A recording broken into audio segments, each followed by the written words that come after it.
Hello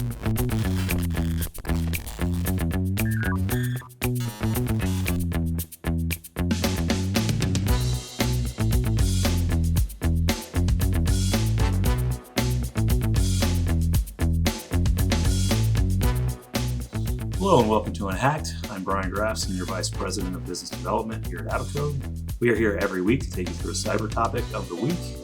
We will cover the most recent hacks and security events in the news and provide you with tips to help prevent the hack from happening to you. So last week, JBS, one of the largest meatpacking plants in the U.S., had all of its facilities shut down by a hacker group named Revil using a ransomware attack. JBS manages 20% of all meat processing plants in the U.S., so this was a severe blow to our food supply chain.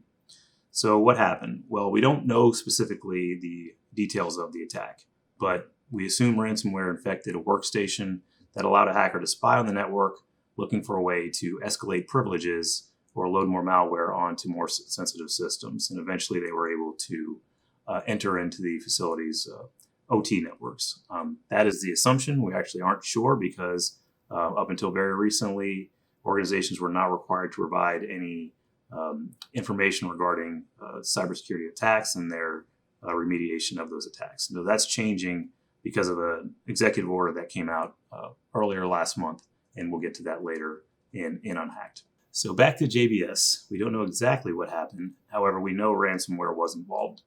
So why are manufacturers being targeted more frequently in the news? I'm sure you've seen Colonial Pipeline was hacked, and more manufacturers, factories, and plants are getting targeted by ransomware and by hacking groups. So why is this?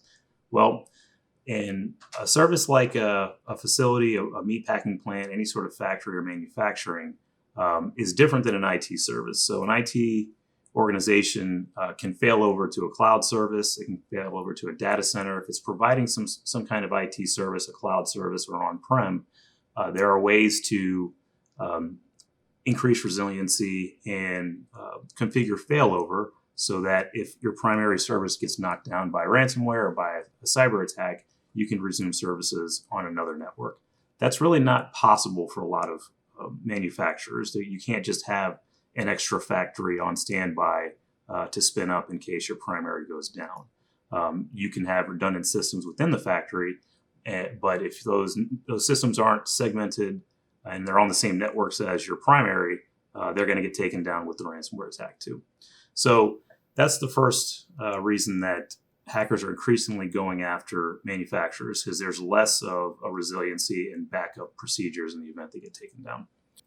Another reason that manufacturing plants are getting increasingly targeted is that they use OT networks to monitor and manage these facilities. We've talked about OT networks in previous versions of Unhacked. These are devices that, instead of IT devices that manage the creation, storage, processing, and transmission of information, OT devices are things like thermometers, pressure sensors, things that keep operational facilities running and monitor for operational issues. These OT systems are usually a lot older. They're not secured as stringently as IT networks because they're not being used to transmit information. They're transmitting information, but not in a traditional IT sense. It's more of information about the systems, the temperature, the pressure, the way that the machinery is operating.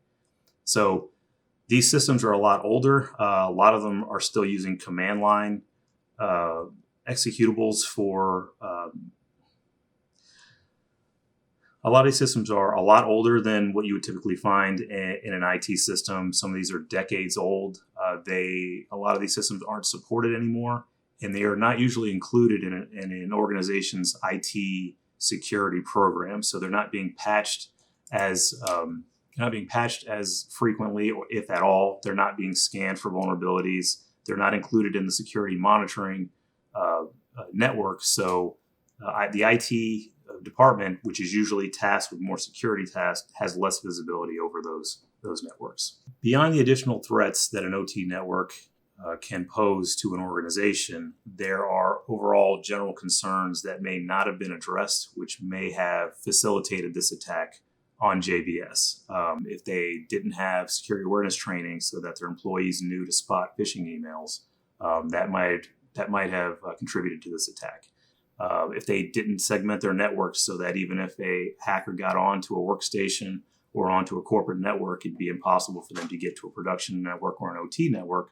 If those networks aren't segmented correctly, escalation of privileges is a lot easier, and it's a lot easier to take over an entire organization. Centrally managed endpoint protection. A lot of organizations, even large ones, will put endpoint protection on workstations, but it's not centrally managed. It's not sending logs to a central function that is alerting security personnel when viruses are detected, when malware is quarantined. So it's just endpoint protection that is not tied into a central security monitoring program.